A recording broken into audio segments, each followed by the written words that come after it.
Hey y'all, welcome to the Team LoCoFit Roundtable, hosted by me, Laurin Conlon, owner of Team LoCoFit. Each week, I am joined by one of our coaches to dive headfirst into the nutrition, training, mindset, and coaching strategies we use with our clients. If you loved the show, please subscribe, leave us a review, tell a friend, you know the drill. And for more information about coaching, the programs we offer, and additional content, visit teamlocofit.com. All right, today I am joined by Dr. Mel Davis. I'm so excited for these two podcasts. But first, before we do introduction and any of that, if the sound is a little bit different, I'm sorry guys, I'm in a different place recording because I was having some issues with my internet at home and then different places here at the office. So it's a little echoey on my end. That is why, but I didn't want the internet to cut out mid-recording. So trade-off for echo versus, no sound. So we are with Dr. Mel Davis. I'm so excited. So she is super smart and amazing. She has her PhD in neurobiology and behavior. So perfect for our two topics that we're going to cover this week. And she's also a jiu-jitsu badass, which makes me happy and nerd out over that. So she is a black belt and multiple-time IBJJF Masters World Champ. So Mel, thank you so much for coming on. Yeah, I'm happy to be here. And just give us a little background on yourself. Normal podcast intro stuff. Sure, yeah. So like you said, my PhD is in neurobiology and behavior, but I'm a long-time competitor in the sport of jiu-jitsu. So very interested in sports science and things like that. And particularly interested in how those two come together. Like how do we mentally get ourselves to do the things we need to do to reach our goals in sports? Which that is, half of jiu-jitsu, right? It's like the most mental thing. I've only been doing it for a few months and I'm terrible, but I'm sure you can remember when you first started, it feels like the most confusing puzzle that I've ever been a part of. And because you just walk in one day and they're teaching a class and you just have to integrate, and there's all these different levels. There's not hey, it's your first day ever. It's just kind of hey, one day we're going to do a self-defense move and then the next move, it's like an arm bar. And you're like, what? It's crazy. So the first few months were literally the most overwhelmed. And I still get nervous, going there. I get nervous. It's crazy. But anyways, we're actually not going to talk about jiu-jitsu today on the podcast. Although we're very excited for that to start up soon. Our classes start on Saturday. Oh, you're so lucky. It's going to be very modified, but we are starting Saturday, so I'm very excited. But today's podcast is actually going to be all about behavior change. And as you guys know, who listen to the podcast and who are clients of ours, that is a huge focus just, with all of our clients, and I'm sure you too, Mel, and just RP in general. So it's, half the battle is just behavior change. So I wanted to just dive into first step, what are the first steps of behavior change? You don't just wake up and go I want to be, if I said hey, I want to be a black belt in jiu-jitsu, you don't just become that, right? It's a whole long process. And, for a lot of our clients listening or people listening, it's going to be health and fitness related goals. So what are those first steps? Yeah. So it's kind of funny that you mentioned that. It is true that you don't just wake up and change, right? But we tend to think of behavior modification as something you can just wake up and do. From now on, I'm never eating cookies again or whatever it is. But behavior change happens much like any other change, like getting your black belt or losing weight. You're going to have this graph over time where it goes up and down and mistakes are made, and you don't go from eating cookies every day to eating cookies once a year or whatever. It takes a long time to alter that habit. So I think that the first thing to think about is that you can't be expected to make a change that fast, and it's due to your own limitations. It's due to your own human brain. Because you're not a robot, you can't just flip the switch and be different. Yeah, unfortunately. And I know a lot of people, I think a lot of us really get, especially who are drawn to just anything health, fitness related, a lot of us are, especially the competitor side of it, are very black and white thinkers, which is not, the best thing. Of course, it can be helpful in certain situations. But for most situations, it's going to be this huge gradient of gray, particularly for behavior change. So we'll just make an example, say somebody's having issues with overeating, right? Or, we could even say binging occasionally. Right. What are kind of those, and not saying diagnosing anybody in that kind of situation, but something like that, right? Hey, I have a problem with eating cookies. Every time I eat cookies, it's a trigger food. but I want to change this behavior to like where I can have cookies sometimes, but not have all of them all the time. Right. Yeah, absolutely. So I think the first thing to do in those situations, you do sort of a maladaptive thing. There's usually going to be something that triggers that, whether it's stress or certain contexts or cues or situations or certain foods or feelings. So kind of the first step is to start tracking it without trying to change it. Just carry on in your life, note when it happens, and write down everything that came before it, everything you felt during it, and how you felt after, and start trying to get kind of a big picture of this behavior, because a lot of these behaviors are habitual, which means they're automatic. We don't think about them. There's no cognizant thought that goes into it, and you need to start breaking that down as kind of the first step. Yeah, and that's actually one of the hardest things is that, especially with something like overeating, it almost becomes this like, yep, well, every Saturday I'm going to overeat, right? And that's a very common thing. And, I've dealt with this like myself, and I've dealt with, a ton of just people, clients, not even just competitors, but just anybody really. And like, it becomes, like you said, a habit. And that's what is so hard. And I think, you said it on I can't remember what podcast it was, but it was something about like being less worse. Right. Yeah. And I just loved that, because I think that it's so important, because, again, not that black or white switch, like, especially with behavior change, like it's not going to be like, oh, I love cookies and I don't love them anymore. Like, that's not realistic. You know what I mean? Like, you're probably always going to love them. Like, we always have certain foods. We always have certain bad habits, not even just food related, but just habits that we do that are bad for us. Right. And we might always want to do those. Right. And we have to learn how to kind of scale that back.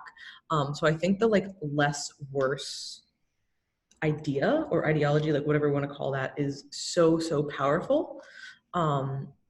And I don't know, like if there's research behind that, or if that's just something that you kind of just like came up with, but I think it's.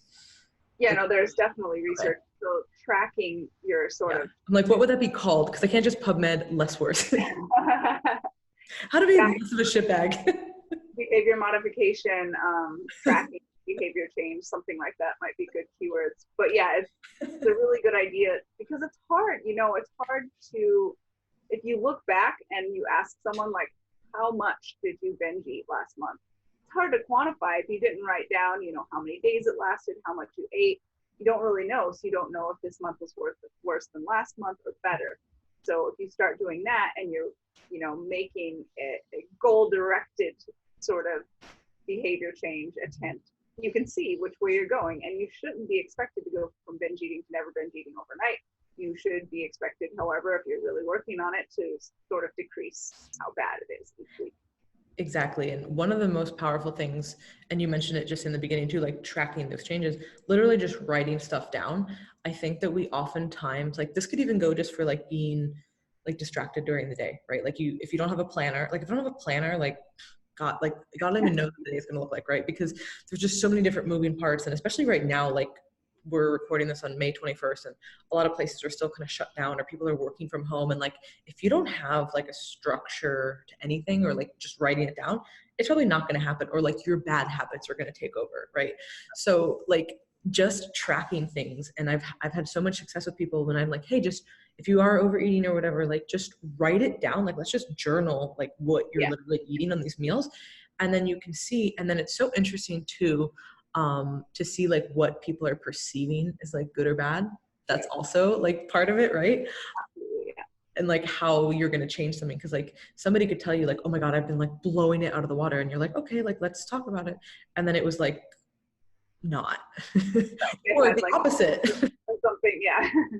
Or people are like, oh, I've been doing great. And then you're like, okay, let's see. And then you're like, oh, we have a lot to work on here. Right. So what are some of the biggest hurdles that you would say like are just in general for behavior change? Like whether it's health and fitness related or just lifestyle related, what are those some big things that just keep coming back for people? Yeah, I think sort of just in general, one of the big problems is that people sort of overvalue the idea of like willpower and self-control, when habits tend to be better predictors of your behavior. And something I found super interesting is there's research to show that when you're under stress, or there's a lot going on in your life, or whatever the distraction is, you resort to your habits much more strongly, whether they're good or bad. So one of the studies they did was among college students during exam week, and they found that college students who they'd already confirmed had super healthy breakfast eating habits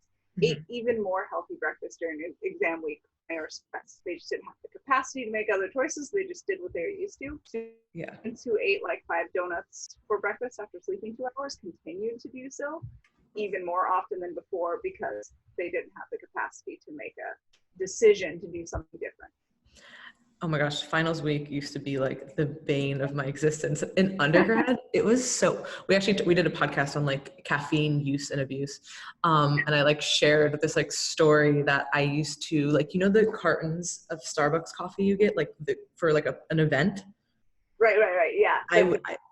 I would get it sometimes like for myself, and I would like literally just like, I'd wake up, I had all my habits in place. Like this is actually so true. Like I'd have all my meals, I'd go to the gym, and then I literally would stay in the library all day, like just zombie. It was crazy the stuff we used to do like in undergrad, and I could still recover from that. Now if I did that, I'd be dead for like a week. Absolutely, yeah. There's no way. I wouldn't even consider it. I don't know what would have to happen for me to consider doing the things I did during undergrad stuff. Seriously, like this, just like the all-nighters, like, oh my God, no, never again. Anyways, there's plenty of research on that too, guys, that's terrible for you. So please, it's really bad for memory consolidation. So try to avoid all-nighters as much as possible. Yeah, if you want to keep the memories for longer than the next day, spaced training is. Yeah. But one thing you did mention, which I think was awesome, was about like the willpower. And I know that there's, you know, some differing opinions on this about how, you know, and of course everything's always going to be on a gradient too, but about like certain habits, even though they might be hard, are actually building up your willpower, right? But then other things like basically looking at it as like, hey, if you do hard things, like that'll build up your willpower, versus like if you use your willpower a lot, it will drain. So like, what's kind of like the current consensus on that? So there's still a little bit of controversy, the sort of Baumeister camp, which is kind of like the old previously very strongly held belief that willpower was a limited resource that we could deplete. Is sort of falling out of favor, although there's still some champions of that idea.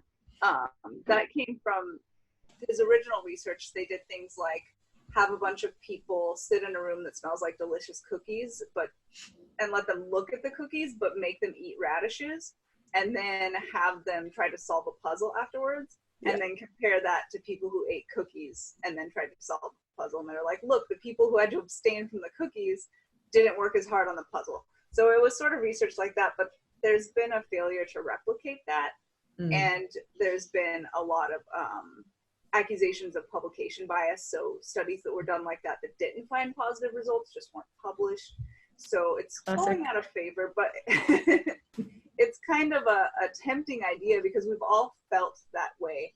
You know, like, I'm too tired or too stressed to have any willpower to do this. But I think the better answer to that is I'm too tired and too stressed to have decision-making capacity, so I'm going to rely on habits, and your brain just sort of shifts into that easier mode.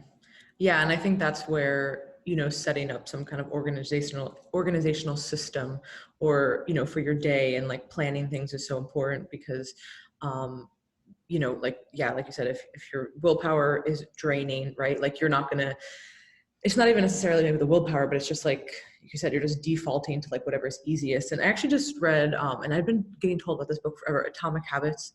It's not like super sciencey, but, you know, you can tell like he uses science in the capacity that he can, you know, like he's not overstepping his boundaries, but it's really packaged nicely. And one of the things they talk about is like, like you fall to the like level of your like habits, you know what I mean? And like you know, just depending on, I could just butcher that statement, which I probably did, but whatever, if you guys read it, like, you know what I'm talking about, like, like you're basically like, if you're in a time of stress or a time of, you know, low willpower or whatever, like you're not just all of a sudden going to like rise up to the occasion and like just change yourself overnight. But I do think there is something, and when I heard that, like all the original like willpower draining stuff, and I get it, but also to that same extent, like the opposite, like I do think that is true, especially with people when they are trying to make habit changes. So like any kind of behavior change, like you would say that if you're stacking maybe like a good habit on top of another one, like that would probably be helpful, right? And that's not necessarily, even though it's hard, it would probably like boost your willpower, right? Or maybe that's the wrong word. Yeah, I don't think it's the right word, but it's the right idea for sure. So there's definitely data to show that if you link a new habit to an existing habit, it's much easier to get that new habit going and make that new behavior become a habit. Yeah. So I think that that's just, I know that's like a huge hurdle for people is thinking, I think, and it's kind of like anything, right? But like, do you think that a hurdle for many people with behavior change is either undershooting it or overshooting it, right? Like, do you think that that's kind of another issue too that people run into? Yeah, absolutely. So there's data to show that people tend to work harder and be more likely to succeed the more challenging a goal is, up until a certain point. So if your challenging goal is really outside of your wheelhouse or very unfamiliar to you, then the more challenging it is, the less likely you are to achieve it. And you're better off starting with like a learning and strategy goal. And having a learning and strategy goal will actually increase your chances of achieving the other goal without even trying. Okay. So yeah, so for like a package, sorry. No. I mean, that like totally makes sense. And especially like let's just say for like a lifting situation, right? Like, so for somebody listening, if you haven't squatted before, you're not going to say like, I'm going to get a world record in squatting. Like that would make you motivated at first, but that's not going to continue it versus saying like, hey, like I'm going to set like this high goal, but still like tangible. Like, right. Or even more like a more detailed example might be if someone wants to lose weight, but they've never counted macros, they don't understand what calories are, things like that. Making a, 15-pound goal is going to be really unlikely for them to achieve because there are so many internal hurdles that have to happen before. But if instead they make a goal like weekly to learn about what macros are and what calories are, that will start to alter their behavior and eventually they can move on to the weight loss. True. Yeah, that makes a lot of sense. And that's actually something that we kind of discovered was, when I started coaching was like the heyday of, flexible dieting, right? And like, in 2013, and that's what everybody did for a few years. And then you kind of like lift your head up and go like, maybe this isn't for everybody, Right. And, slowly starting to realize like the more that we like expand, like that's not necessarily like the right goal for everyone, nor should it certainly be the starting place for everybody. Like this is not realistic to be like, wait, you don't know what's in food, but like you should totally start tracking macros. Like sentence to somebody, and it's so overwhelming. And I, when you first start out, you're like, no, this is better. That's what everybody's saying. It's better. And then you realize like, wow, like these methods, like it doesn't matter what method you use. Tailored strategies, right? Yes. So just from like your personal and research experience, like what are a few of the best predictors of long-term behavior change? And I know that we can talk about too, like the behavior intention gap is kind of one of those fancy science terms too, that people can PubMed. You can actually PubMed that. Still can't coin the term less worse, but working on it. So yeah, like what are some of the best predictors you would say of like kind of long-term? Yeah, so one of the best in terms of data, the best predictors of long-term goal acquisition is self-efficacy and self-regulation. But interestingly, people with those traits tend to have more productive habits than those without them. So it's sort of debatable whether it's inherently the fault of those traits that results in the success, or if it's the fact that they are associated with having a good like foundation of productive habits. True. Okay. Yeah. And that could just be like personality traits too, right? Like sort of, right? Like people who are more like self-regulatory, like that's going to be some kind of a personality modulator versus than other people who like don't give a shit about really anything. Right? There's absolutely predispositions to these things, but I think there's still room for those who maybe aren't as predisposed to learn habits. So what is like for everybody listening, like what is like the behavior intention gap? Because I think that's a really important like if you're interested in just general behavior change, like this would be a really good place to kind of start, I think, if you're trying to look into some of the literature. So it's something we also sort of intuitively know just because we've all experienced it, where you think like, I want to go to the gym 4 times a week. That's my desire. That's my plan. I'm motivated to do that. But then for whatever reason, you don't. So that's the gap between what your intentions are and what your behavior actually is. So what you want to do and what you actually do. And the idea of behavior change or habit building is to sort of bridge that gap so that your behaviors are in line with what you want to achieve instead of at odds with each other. Yeah. And I think that is, it's like the first time I heard about it, I was like, wow, this is so intuitive, but like now there's a name to it. Like it's actually kind of, yeah. And especially right now, I think that, so we've been like all kind of thrown into this really weird time. Like the past 8 weeks have kind of been like a disaster, you know, or 8+ weeks for depending on where you're at, you know, and, you know, a lot of people's lives have completely changed. Like even it, like obviously some people way more than others, like some people have lost their jobs, lost their businesses, like all these things. But like, you know, if you have kids, like now they're home and you're teaching them and, you know, you might be working from home or you might have been traveling every week and now you're in this new at home situation, right? But then things are, sorry, what? There's tons of additional stressors going on right now for sure. So many stressors and so many like just changes to people's life, but now things are starting to open again, kind of in a limited capacity, but everybody sort of got used to that other way. And now things are kind of coming back. So like, what would be some kind of, I guess, strategies from a behavioral perspective if like you're kind of oscillating between all these new changes and just high stress times, like for people just to, hey, like, how do I get, like, even I'm feeling that, you know, like just the ups and downs of like, it's really just not knowing, I think too. That's a whole different issue, right? Yeah, whole other level of stress. Yeah, I think some of the small things you can do in these situations where there's big things changing are to sort of keep some aspects of your like already existent healthy habits the same.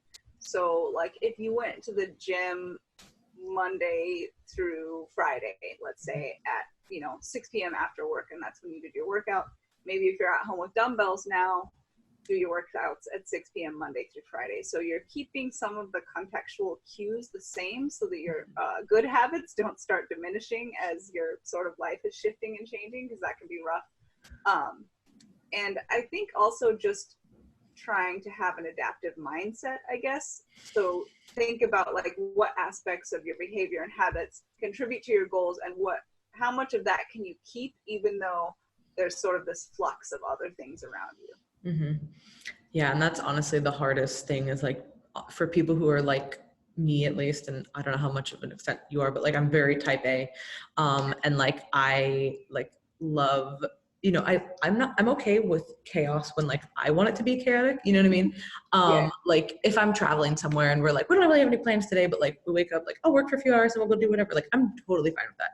But like on a normal like work day, if I'm saying like, I want to do this, this, and this, and then I like say like, you know, I wake up like half an hour late and I'm all stressed out and then I'm like, oh, the whole day's ruined. I'm like, it's 8:30. What is wrong? Like it's literally 8:30. Like relax. You know what I mean? Yeah, I'm the same way. My husband will be like suddenly at 11:35, like, do you want to go to the grocery store? And I'm like, what? It's not grocery store time. I can't mentally switch here. And I've been super obsessed recently with just kind of productivity and focus and, you know, like learning about all that. And I've noticed so much with the phones in particular and like social media is so distracting. And like the whole like attention residue idea.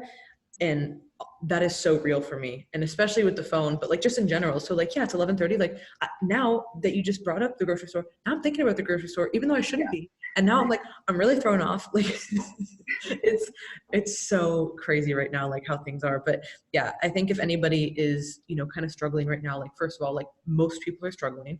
I would say that every client check-in, like, and even myself, like for these past few weeks has been very up and down, you know, and, you know, getting back into like this new life and whether you're still working at home or whether you are transitioning back to an office or back to your regular thing, like you said, picking a few habits that, and even down to like the time, you know, like I think is so important. And just having those little routines, I like to call them like non-negotiables. Like you just set up a few non-negotiables for your day, whatever they are, it doesn't matter. Like it could be like, hey, I have eggs for breakfast every morning. Like I don't care what it is, but like you set up those few things, like, yeah, I'm going to do these. I think that, like you said, like it makes it easier, right? Like when things do go back to normal. Yeah, absolutely. Yeah, as long as you can keep as many of your because your your good habits is just as your bad habits are initiated by cues. So if you can maintain some aspects of those cues, you can help yourself stick to the good ones that you already have, at least. Yeah, it's bad habits are hard to break, man. Like it is a struggle, but I think probably the most important thing that you said about just in general, the behavior change and all that, like it's just writing these things down. And this doesn't just have to come down to, I think when people who are listening to this podcast or just in this field, they hear tracking, they think like, oh, I have to track exactly how much I'm eating, track exactly how much weight I'm lifting. It's like, no, literally you can just write down kind of like how you felt around that meal, or like, if your digestion was off this week, like, figuring out like pinpointing the food and like pinpointing, like just literally tracking anything, I think is so key. And just having like a little daily journal or like if notes in your phone. And then you can gain like some really interesting insights doing that you wouldn't otherwise too. Like maybe you find that you tend every Tuesday, you're supposed to go to the gym Monday through Friday, every Tuesday you skip and you're like, oh, I didn't realize that was my most commonly skipped day. Why is that? You start like parsing through what's going on. Maybe Wednesday mornings you have a meeting or something that stresses you out and you have trouble getting to the gym when you're feeling stressed out. So you can sort of find ways to manage around that instead of trying to force yourself to the gym, even though you're feeling stressed out and you want to focus on your meeting. Move your Tuesday lift to Saturday, no big deal. And you might find it's easier to keep going. So you might just find, or like another example, maybe you're trying, there's lots of habit change, maybe you're trying not to yell at your significant other for something that they do quite as much. And you realize that you yell at them more when there's other stressors or other things going on in your life. And you can kind of parse where the behaviors are coming from. And that gives you sort of places to attack the change. Yeah, I should probably work on that one. Or he could just work on that and that's fine. Like, like putting things up that he should. I'm just kidding. Living with... Have a change to work on. Yeah, I should just present it like that. This is a habit change. Like you just need to stop doing all the things that you normally do. But thank you guys so much for tuning in. And where can they find more about you, stuff that you post, articles, etc.? Yeah, so I am on Instagram for tiny tidbits of info at regressive underload. There's an underscore between those. I also write a lot of articles and blogs for Renaissance Periodization, and I am a coach and contributor there, so you can find me on their website. Yeah, and then next year we'll be in Australia, so if you guys are in Australia, I was so excited for that this year. I know. Dude, I was so bummed. Like I was just holding on. Like we're still gonna do this thing. We have time for it to resolve, and then no. But yeah, so thank you guys so much for tuning in, and make sure that you check out her articles. I was gonna say check out your Instagram, but you don't post too much. But your articles would probably be the better place to go. So thank you guys so much. And if you have any other questions for me, you can always send me a message or send us an email at info@teamlocofit.com.